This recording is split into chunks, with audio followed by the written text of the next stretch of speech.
किस प्रकार से प्रशासनिक तंत्र के माध्यम से भ्रष्टाचार को परिभाषित करेगा, उसका ब्यौरा मिला अरविंद केजरीवाल और उनके कृत्यों के माध्यम से।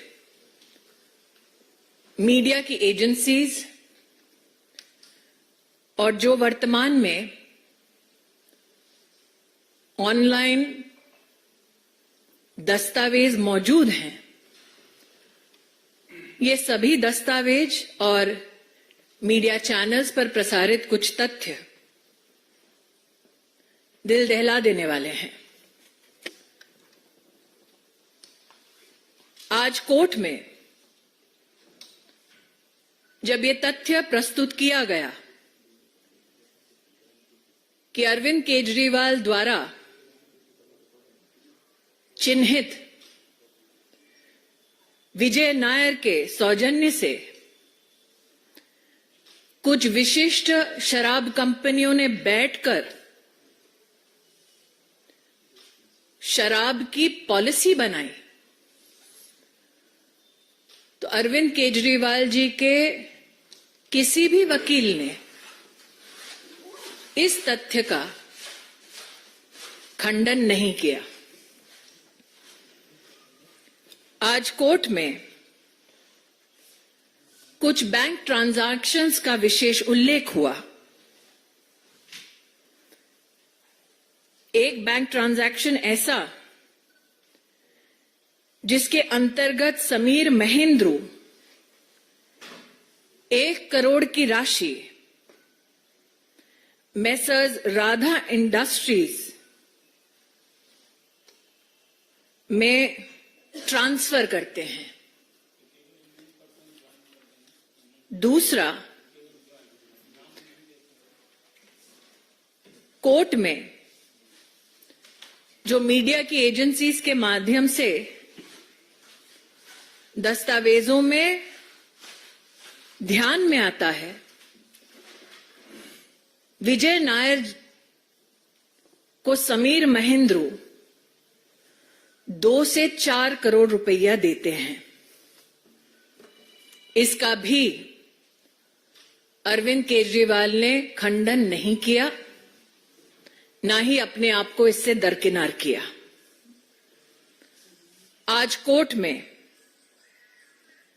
सीबीआई और इंडियन पीनल कोड के अंतर्गत, पीएमएलए के अंतर्गत जितने केसेस दाखिल हुए थे और जो विविध कोर्ट्स के सम्मुख पेश हुए, उसके खिलाफ भी अरविंद केजरीवाल के लॉयर्स ने कोई स्पेसिफिक मंतव्य नहीं दिया। ऐसा अगर आप ऑनलाइन लीगल प्रोसीजर्स को रिपोर्ट करने वाली एंटिटीज का भी खाका पड़े तो ध्यान में आता है। केस के कुछ तथ्य हैं जो जानकारी में आता है कि आज कोर्ट के सम्मुख प्रस्तुत हुए। एक, कि 4/9/2020 दिल्ली सरकार एक एक्सपर्ट कमेटी बनाती है। उस कमेटी का बनना, ये ऑर्डर देने वाले, इशू करने वाले व्यक्ति का नाम है मनीष सिसोदिया। एक्सपर्ट कमेटी को चेयर करते हैं तब के एक्साइज कमिश्नर, और इस कमेटी ने 13/10/2020 अपनी रिपोर्ट सबमिट की, ऐसा जानकारी में आता है। एक्सपर्ट कमेटी की रिपोर्ट 31 दिसंबर 2020 में सार्वजनिक की जाती है और 14,671 फीडबैक्स आते हैं। ये सब अरविंद केजरीवाल जी की काउंसिल ऑफ मिनिस्टर्स में कैबिनेट मीटिंग में 5/2/2021 में प्रस्तुत होते हैं ताकि इसे एग्जामिन किया जाए। जो ग्रुप ऑफ मिनिस्टर्स बनता है उसमें 3 मुख्य लोग हैं, मनीष सिसोदिया, सत्येंद्र जैन, कैलाश गहलोत। मैं आपका ध्यान आकृष्ट करना चाहूंगी कि जो कोर्ट के सम्मुख दस्तावेज प्रस्तुत हुए हैं उसमें यह साफ इंगित है कि इन दस्तावेजों में बिना किसी कारण क्लैरिफिकेशन और मॉडिफिकेशन किया जाता है। बदला हुआ यह दस्तावेज दोबारा जनता के सम्मुख कभी प्रस्तुत नहीं होता। कुछ तथ्य ऐसे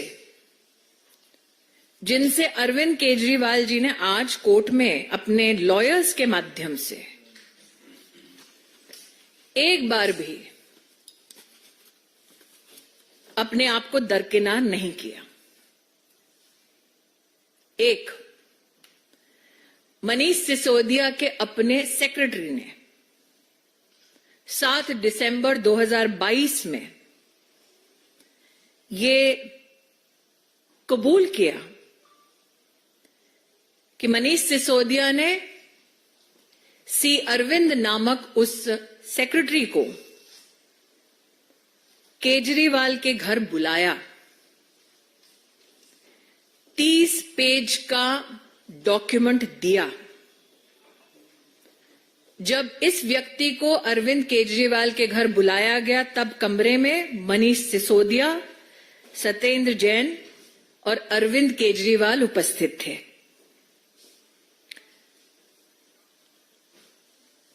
यह कहा गया है कि सी अरविंद मनीष सिसोदिया के सेक्रेटरी ने यह कबूल किया है कि मनीष सिसोदिया ने उनको इन सबकी उपस्थिति में कहा कि जो दस्तावेज थमाया जा रहा है वही ग्रुप ऑफ मिनिस्टर्स की रिपोर्ट बनेगी। उस दस्तावेज में कैसे शराब की कंपनियों को लाइसेंस मिलेगा, कितना प्रॉफिट मार्जिन होगा, ये सारे तथ्य थे। इसका भी खंडन अरविंद केजरीवाल के वकीलों ने नहीं किया। एक और तथ्य, बुच्ची बाबू सीए ऑफ मिस के कविता 23 फरवरी 2023 उन्होंने स्वयं ये स्टेटमेंट दिया कि विजय नायर, जिनको अरविंद केजरीवाल अपना माय बॉय कहकर संबोधित कर चुके थे, उन्होंने शराब के इस घोटाले के संदर्भ में ये ऑफर दिया कि कुछ पॉलिसी में ऐसा बदलाव हो सकता है जिससे कि कविता को मुनाफा हो। मात्र ये स्टेटमेंट नहीं है,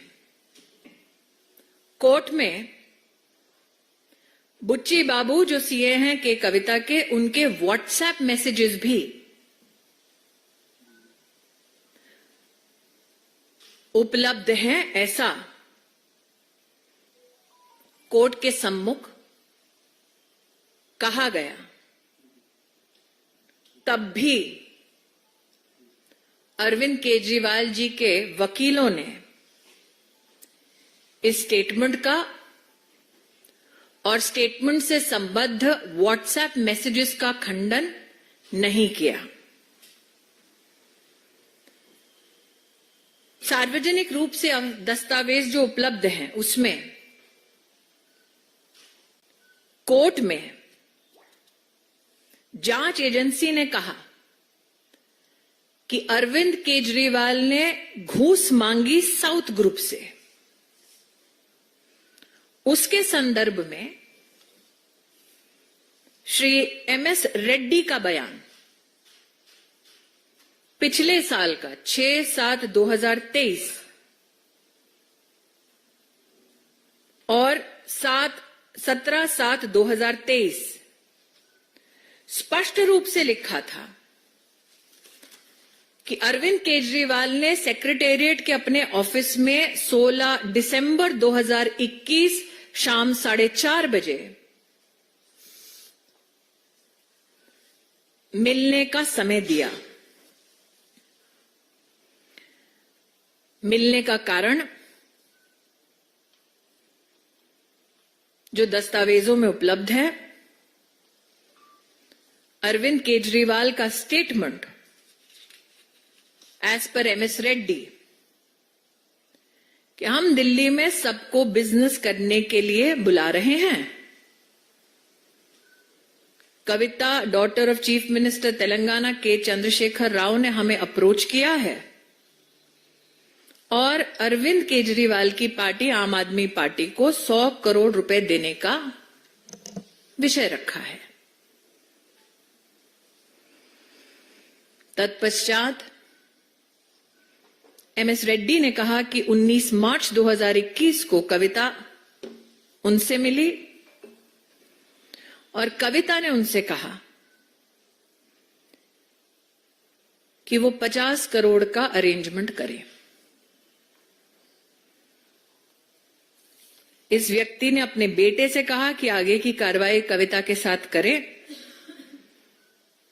और उस बेटे ने उनसे बतलाया कि 30 करोड़ इस शराब घोटाले के लिए देना सुनिश्चित हुआ है। दस्तावेज में यह भी कहा गया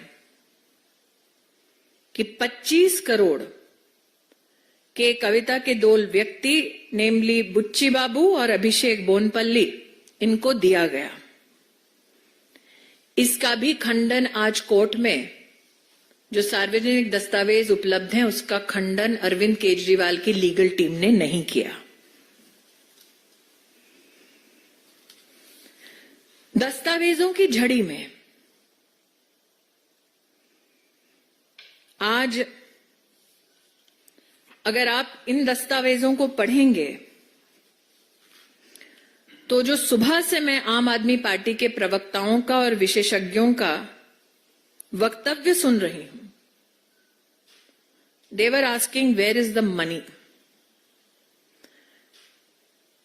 कितना पैसा दिया गया, कब किसको कहां दिया गया, इस सब का विवरण अदालत के सामने प्रस्तुत किया गया। अरविंद केजरीवाल के साथ मिलकर किस प्रकार की कंस्पिरेसी हुई, एक स्टेटमेंट है 25 अप्रैल 2023 का शरत रेड्डी का, जिन्होंने कहा कि मैं क्योंकि दिल्ली में इन्वेस्टमेंट कर रहा था, मेरी इच्छा थी कि मैं अरविंद केजरीवाल और मनीष सिसोदिया से स्वयं मिलूं। विजय नायर के माध्यम से यह मुलाकात सुनिश्चित की गई। कैसे मुलाकात हुई, काली रंग की SUV से उठाकर कैसे एक सरकारी बंगले में लिया गया जहां पर अरविंद केजरीवाल इनसे मिले, इसका भी विवरण है। इसका भी खंडन अरविंद केजरीवाल जी की लीगल टीम ने नहीं किया, ऐसा व्यतीत होता है। विजय नायर कौन है? ये वो व्यक्ति हैं जिनके संदर्भ में मीडिया ने विस्तृत रूप से जनता के सम्मुख जानकारी पेश की। इनफैक्ट हाईकोर्ट ने भी इनको बेल देने से इनकार किया और कहा कि इनके खिलाफ आरोप गंभीर हैं। लेकिन अरविंद केजरीवाल ने इस पैसे का इस्तेमाल कैसे किया? 45 करोड़ रुपया, जिसे गोवा के इलेक्शन कैंपेन में इस्तेमाल किया गया। विवरण में जिस एविडेंस की बात होती है उसके चलते एक कंपनी के मालिक, जिन्हें आम आदमी पार्टी के गोवा के चुनाव के लिए चिन्हित किया जाता है, उनके बयान हैं, इंक्लूडिंग एक एम्प्लॉय जिसका नाम है शायद इस्लाम काजी। मीडिया इसको पुष्टि कर सकता है। 45 करोड़ रुपीस जो आम आदमी पार्टी ने गोवा के विधानसभा के चुनाव में इस्तेमाल किया, उसकी जानकारी आईटी डिपार्टमेंट के विविध छापे, हवाला मनी का ट्रांजैक्शन कैसे हुआ, इस सब की पुष्टि सीबीआई ने की और अपनी सप्लीमेंट्री चार्जशीट में इसको फाइल किया 8/7/2023। इन सभी दस्तावेजों के साथ कॉल रिकॉर्ड्स भी कंफर्म करते हैं। इसका भी खंडन अरविंद केजरीवाल जी के वकीलों ने नहीं किया। जो रिकॉर्ड्स पाए गए, ये बताया जाता है कि अगस्त 2021 से लेकर जनवरी 2022 तक 18 मौकों पर 17 करोड़ से ज्यादा पैसा और 16 मौकों पर जून 21 से दिसंबर 21 के बीच 27 करोड़ रुपया का आदान प्रदान हुआ, ताकि आम आदमी पार्टी भ्रष्टाचार के अपने इस पैसे से गोवा के विधानसभा में अपनी राजनीतिक पहचान बना सके। ये पब्लिक नॉलेज है। इन दस्तावेजों के माध्यम से 4 रूट से गोवा पैसा भेजा गया। एक बार 12 करोड़, एक बार 7.1 करोड़, एक बार 16 करोड़, एक बार 7.2 करोड़, एक बार 2 करोड़। पैसा 4 रूट से ट्रांसफर हुआ, इसका खंडन अरविंद केजरीवाल के वकीलों ने नहीं किया। गोवा में 18 बार 17 करोड़, 16 बार 27 करोड़ का ये ट्रांजैक्शन हुआ, इसका खंडन अरविंद केजरीवाल जी के टीम ने नहीं किया। एडवर्टाइजिंग एजेंसी से लेकर, सर्वे करने वालों से लेकर, असेंबली सीट के मैनेजर्स से लेकर ये पैसा कैसे बांटा गया, इस सब का विवरण आज कोर्ट के सामने प्रस्तुत हुआ।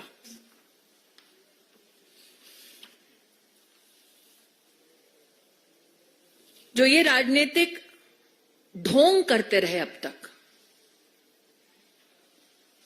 सुचिता को साक्षी मानने वाले अरविंद केजरीवाल,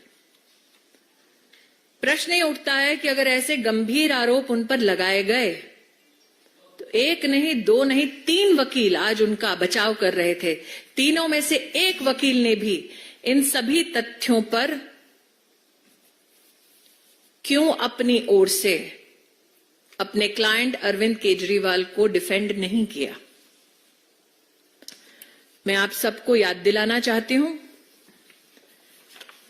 कि पैसे का trail, Manish Sisodia versus CBI का केस अगर आप पढ़ें तो सुप्रीम कोर्ट जब उनको बेल मना कर रही थी तो सुप्रीम कोर्ट के ऑब्जर्वेशन में स्पष्ट लिखा था कि 338 करोड़ रुपया का भ्रष्टाचार हुआ है शराब घोटाले में, इसको कोई चुनौती नहीं दे सकता, ये सुप्रीम कोर्ट का मानना है। प्रशासनिक ढांचे के माध्यम से संविधान को कलंकित करने का अरविंद केजरीवाल का ये दुस्साहस और ये घमंड कि वो कानून से ऊपर हैं, आज उनकी रिमांड की खबर से कम से कम राष्ट्र इस बात को लेकर कहीं ना कहीं आश्वस्त है कि भले ही भ्रष्टाचार करने वाला अरविंद केजरीवाल क्यों ना हो, कोई भी कानून से बड़ा नहीं है. Now in English, the kingpin of crime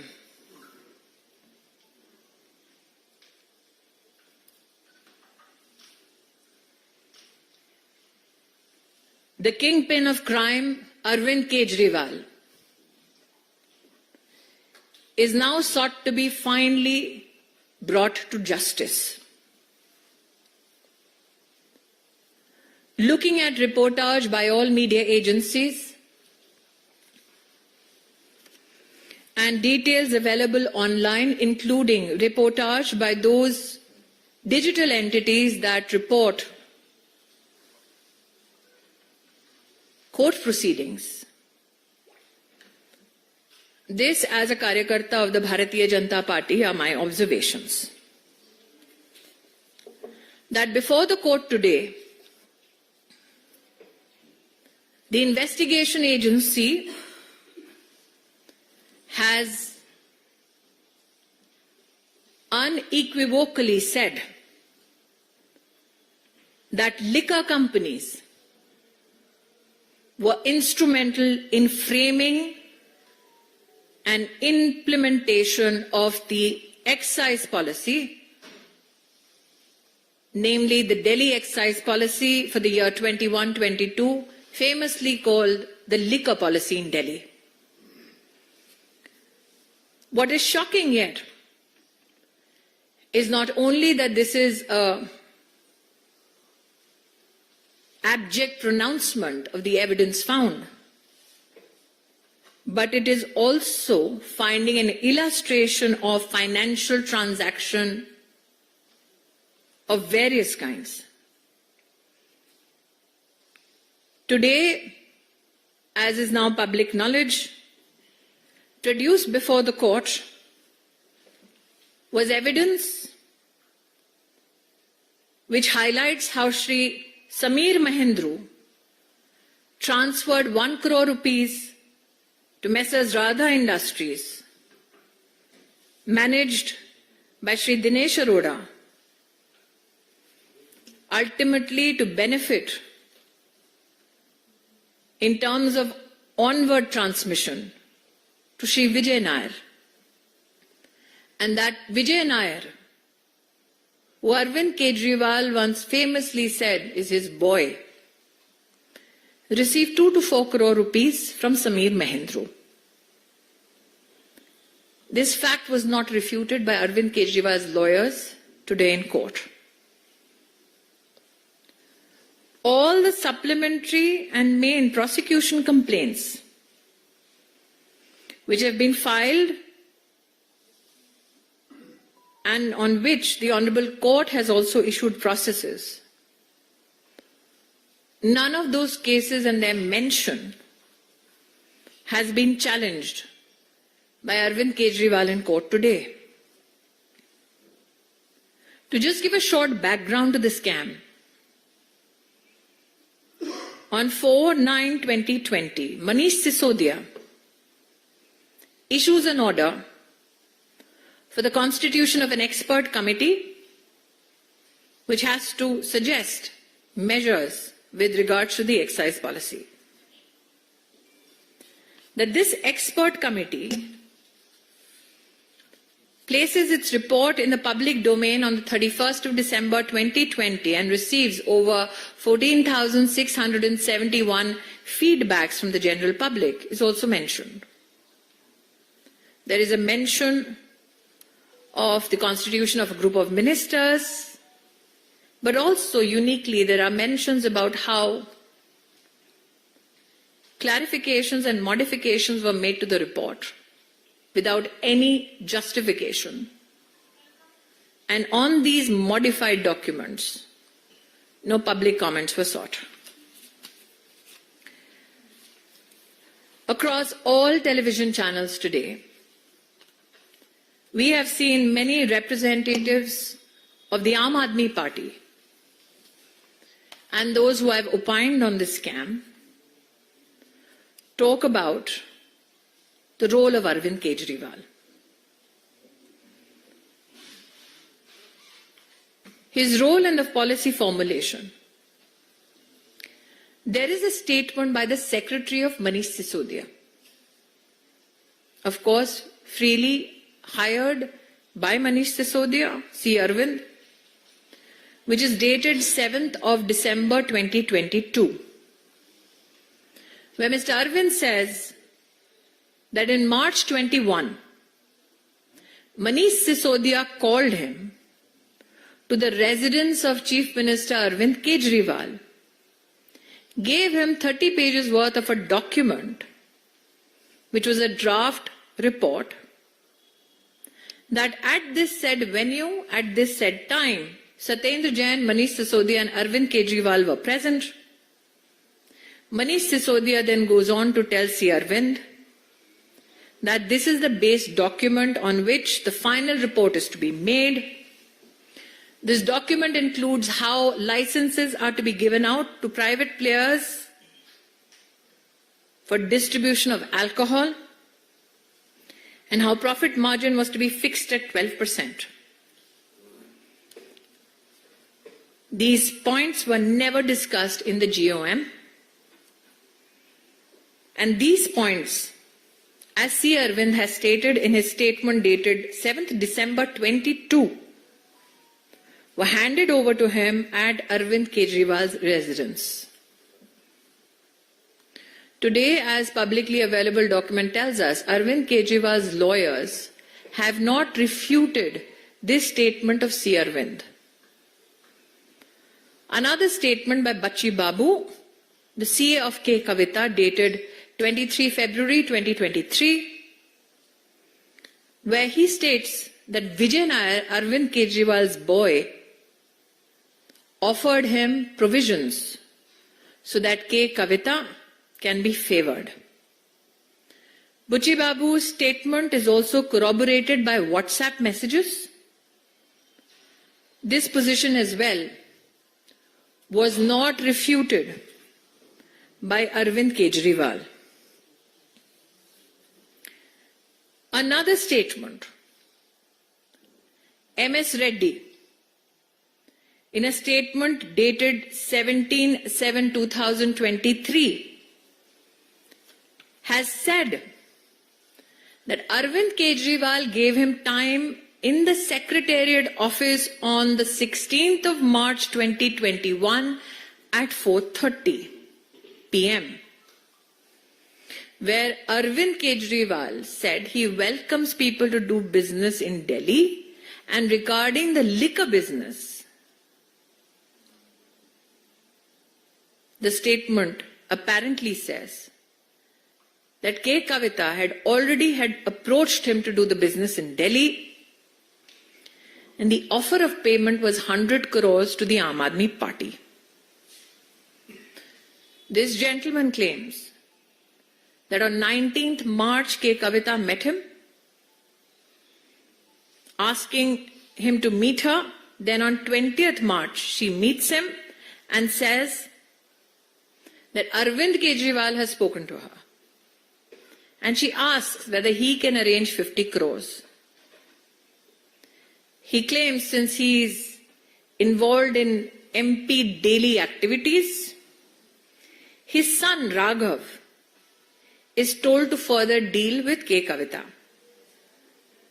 The son Raghav informs the father that he has agreed to pay 30 crores. मतलब सौदेबाजी की आप हद देखिए कि किसको कितना भ्रष्टाचार में डिस्काउंट मिल सकता है, उसकी भी चर्चा हुई.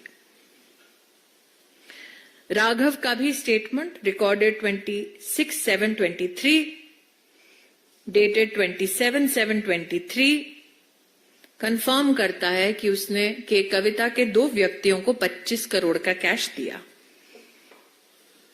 इसका भी खंडन. This has not been refuted by Arvind Kejriwal's legal team today in court. That is what public documents tell us.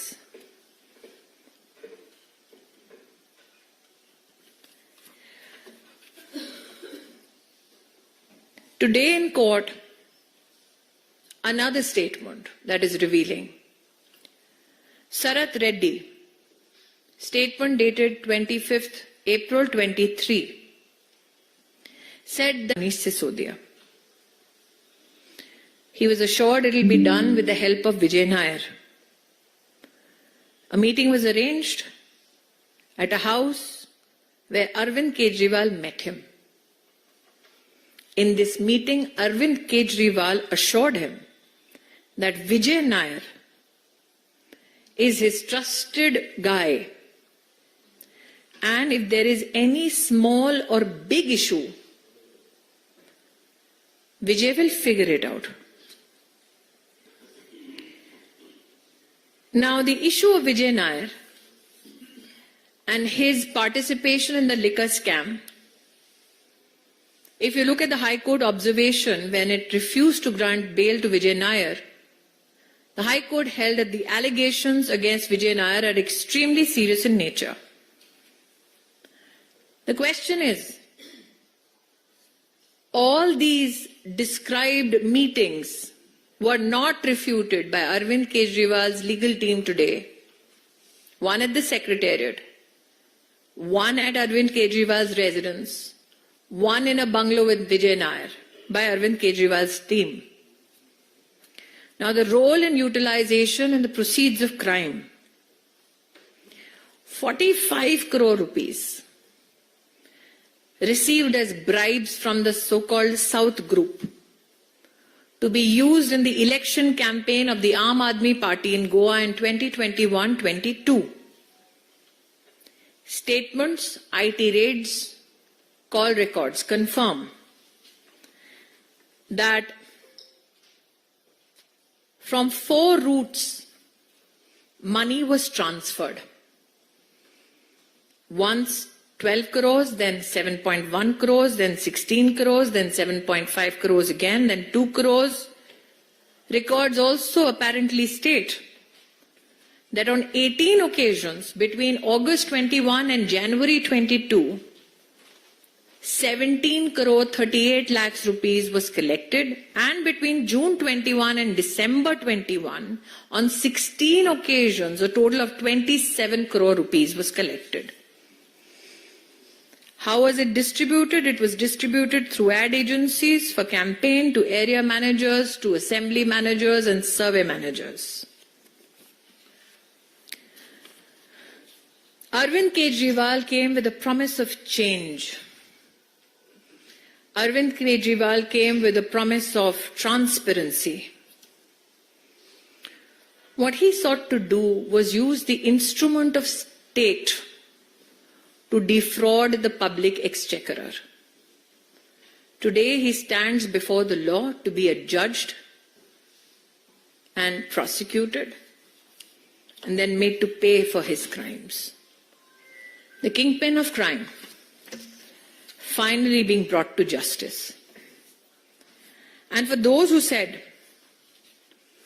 that nothing was found, apart from the descriptions that I've just given, which is a part of the money trails that has been described and not refuted by Arvind Kejriwal, I would like to redirect your attention to Manish Sisodia versus CBI case in the Supreme Court, when the observations of the court with regards to the liquor scam is thus that the amount of 338 crores cannot be disputed or challenged. And I here quote verbatim what the Honorable Supreme Court has said, that the new excise policy was meant to give windfall gains to select few wholesale distributors who in turn had agreed to give kickbacks and bribes. This is the true face of the kingpin of crime, Arvind Kejriwal. I'll open now the floor open for questions, please. I'll request Sanjay ji, आप थोड़ा समझ में कर लें. Devendra, India TV.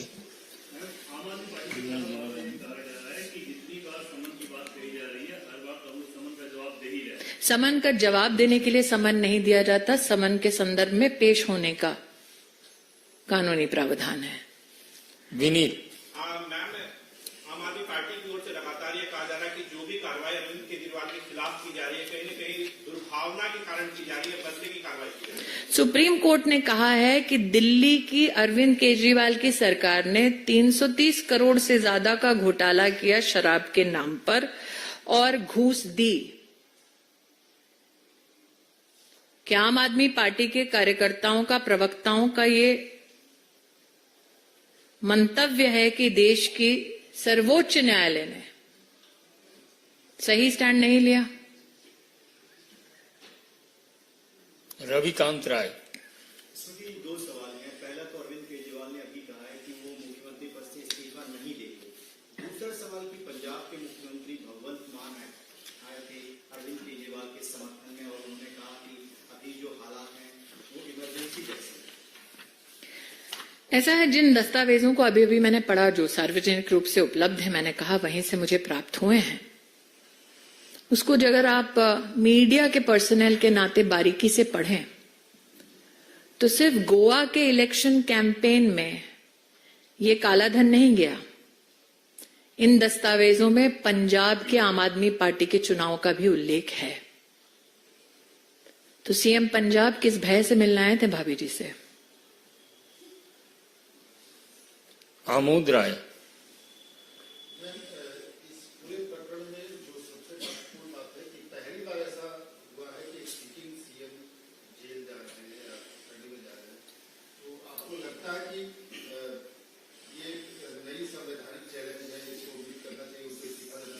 मुझे लगता है कि उनकी निजी संवैधानिक पोजीशन क्या रहेगी उस पर वही बेहतर टिप्पणी कर पाएंगे, लेकिन ये कहीं ना कहीं उन लोगों को भी आक्रोशित करता है जिन्होंने अरविंद केजरीवाल पर विश्वास किया, जिनमें से एक का नाम अन्ना हजारे है। यतीन्द्र। अभी आतिशी ने एक पीसी किया, उसने कहा कि जो पी शरत रहती थी, जब उनसे पूछताछ की गई तो उन्होंने कहा कि कोई उन्होंने पैसा नहीं दिया, लेकिन ऐसा है, मैंने कर लिया गया और फिर इलेक्टोरल बॉन्ड उन्होंने कर लिए तो उनसे कहलवा जमानत। मैं पुनः कह रही हूं कि मैंने जितनी तथ्य को अभी पढ़ा है, बैंक के ट्रांजैक्शंस हैं, में चाहे कुछ भी कहे, कोर्ट में क्यों नहीं कहा? पायल। At one point in time, the Aam Aadmi Party and the Congress were at loggerheads, but the first person to actually call up Kejriwal's family and reach his residence today was Rahul Gandhi and KC Venugopal. Are you very surprised? No. Now, they speak in folk tongues is known, especially the Gandhi family. On the 2nd of July 2023, Rahul Gandhi made a mention in his Telangana rally to the liquor scam in Delhi, which is known to all agencies. So which Rahul Gandhi is correct? The one who's calling Kejriwal's family or the one who spoke in Telangana on the 2nd of July 2023? And which Congress party is correct?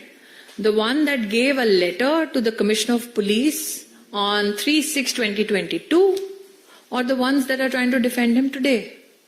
Which Congress is correct? The one who in the roop of Ajay Makhanji actually accused Arvind Kejriwal of taking black money in the Goa Assembly elections to defeat the Congress party.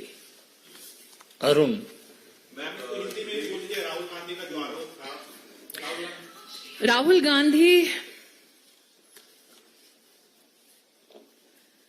कितनी विविध प्रकार की एक ही विषय पर पासा पलटते हुए टिप्पणी कर सकते हैं, उसका एक प्रमाण देना चाहूंगी।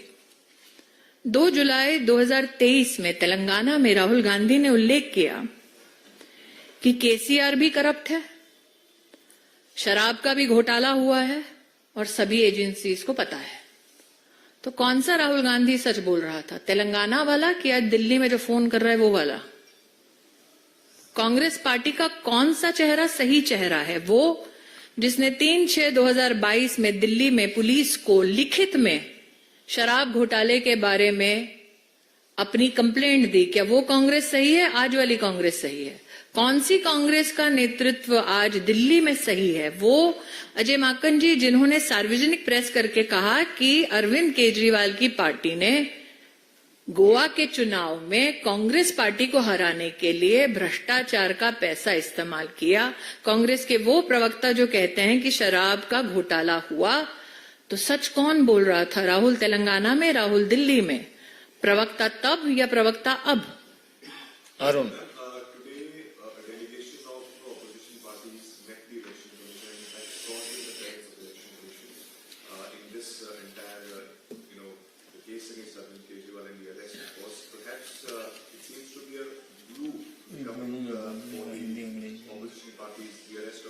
It's interesting that you use the word glue for the opposition parties that went before the Election Commission today. That the glue is called corruption is more than evident. But what is also interesting, and I'm not a student of law, is that an officer of the court who had just presented himself before the court goes to the Election Commission to bring the court under pressure. So corruption is the glue that brings them together. What is fascinating is all the details that I've given you are partners of the India Alliance who are transacting between the South and Delhi government. So no wonder everybody ran. Because when the dominoes falls, who knows where it lands? But again, it is for legal luminaries to opine on why an officer of the court, after presenting himself on behalf of a client before the court, then goes to the Election Commission to suppress the majesty of the court. देखिए, चुनाव आयोग में जाकर एक ऐसा व्यक्ति बोल रहा है जो चुनाव आयोग में प्रस्तुत होने से ठीक पहले कोर्ट में प्रस्तुत था। कोर्ट में वकील के रूप में अपने आप को प्रस्तुत करने के बाद जो मैंने मीडिया में देखा है जजमेंट रिजर्व था, उस अवधि में वो व्यक्ति जाता है और इलेक्शन कमीशन पर जाकर दबाव बनाने का प्रयास करता है ताकि कोर्ट उसके दबाव में शायद कुछ बोल दे या शायद कुछ कर दे।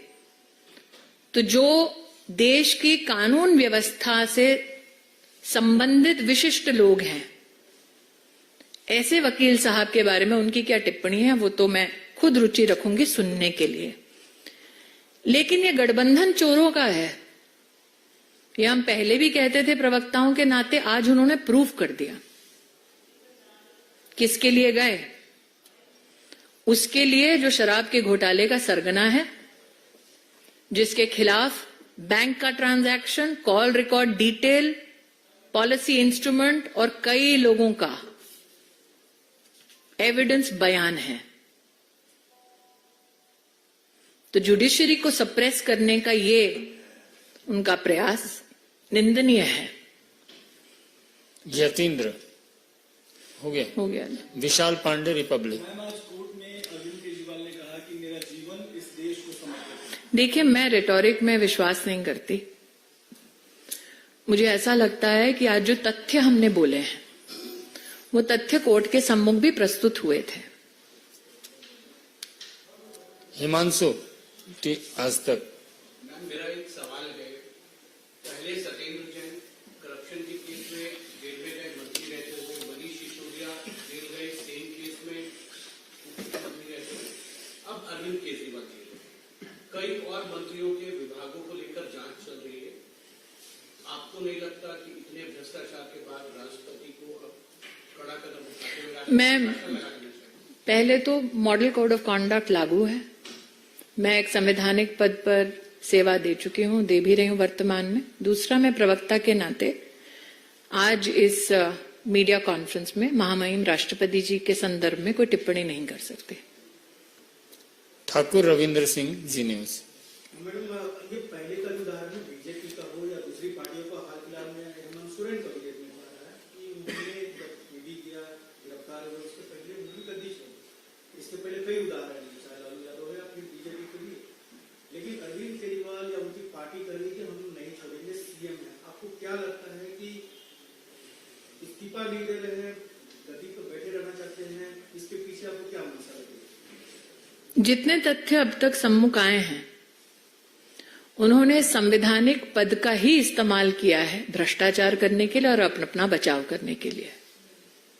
तो क्या आप हैरान हैं कि वो ये पद नहीं छोड़ना चाहते जिसके माध्यम से उन्होंने भ्रष्टाचार किया?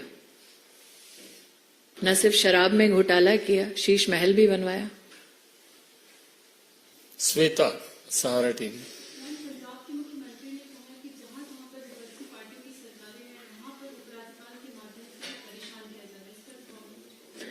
मैं पुनः कहती हूं, अभी जो मैंने दस्तावेज पढ़े जो कोर्ट में पब्लिकली अब अवेलेबल शायद हुए हैं, क्योंकि मैंने तो मीडिया के माध्यम से पढ़े, उसमें सिर्फ गोवा के इलेक्शन कैंपेन को ब्लैक मनी से फाइनेंस करने का उल्लेख नहीं है, पंजाब का भी है।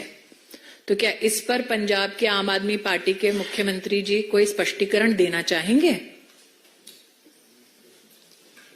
मित्रों, सभी प्रश्नों का लगभग हमने उत्तर दिया है। I am really grateful for your patience, ladies and gentleman.